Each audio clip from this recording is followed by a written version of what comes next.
आता पाहूया लोकसभेच्या रणधुमाळी संदर्भातल्या टॉप 9 बातम्या। ठाकरे पवार गटाची जागा वाटपावर मातोश्रीवर बैठक। शरद पवारांसह जयंत पाटील, संजय राऊतांची बैठकीला उपस्थिती। 2 तास बैठकीत खलबतं। शिंदे गटाच्या उमेदवारांची यादी उद्या येणार। खासदार संजय मंडलिक यांची माहिती। तर हिंगोली, उत्तर पश्चिम मुंबई, पालघर आणि नाशिकच्या जागेवर चर्चा सुरू। सूत्रांची माहिती। 5 पेक्षा जास्त जागा लढवण्यावर अजित पवार गट ठाम। 28 मार्चला अजित पवार गटाची जाहीर होणार यादी। सूत्रांची माहिती। ठाकरे गटाची उमेदवारी यादी उद्या जाहीर करणार। संजय राऊतांची माहिती। 15 ते 16 जणांची नावं जाहीर होणार अशी माहिती। कोई अटका नहीं है। शिवसेना की लिस्ट कल हम प्रसिद्ध करेंगे। हमारे जो उम्मीदवार है उनकी जो पहली लिस्ट है, पहली सूची है, कल हम लगभग 15 या 16 सीट हम कल जाहिर करेंगे। प्रकाश आंबेडकर सोबत नसले तरी आम्ही जिंकू, संजय राऊतांचं वक्तव्य। वंचितने मागितलेल्या जागांपैकी 4 जागांचा प्रस्ताव दिलाय अशी माहिती। बहुजन आघाड़ी को हमने 4 सीटों का प्रस्ताव दिया है और मुझे लगता है वो प्रस्ताव अच्छा है।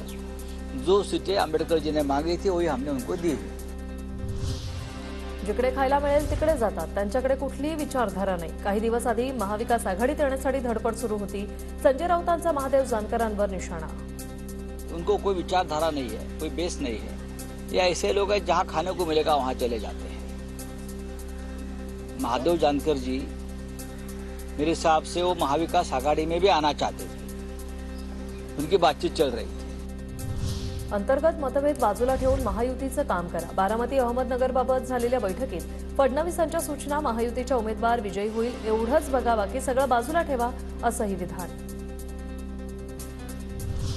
बाळासाहेब थोरातांची पुण्यातील काँग्रेस पदाधिकाऱ्यांशी चर्चा। उमेदवारीवरून नाराज असलेले आबा बागुल बैठकीला गैरहजर। रवींद्र धंगेकरांना उमेदवारी जाहीर झाल्यानंतर आबा बागुल नाराज।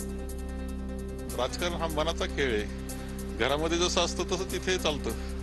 त्यामुळे तसं काही नाही, कोणी नाराज असेल तर ते आम्ही समजूत काढू, बरोबर घेऊ, ते जोरदार काम करतील, काही काळजी करू नका।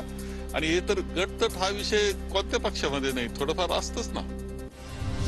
कोल्हापुरात शाहू महाराज छत्रपतींकडून महत्त्वाच्या लोकांच्या गाठीभेटी घ्यायला सुरुवात। आज शाहू महाराज छत्रपतींनी कनेरी मठात अदृश्य कडसिद्धेश्वर स्वामींची भेट घेऊन आशीर्वाद घेतलेत।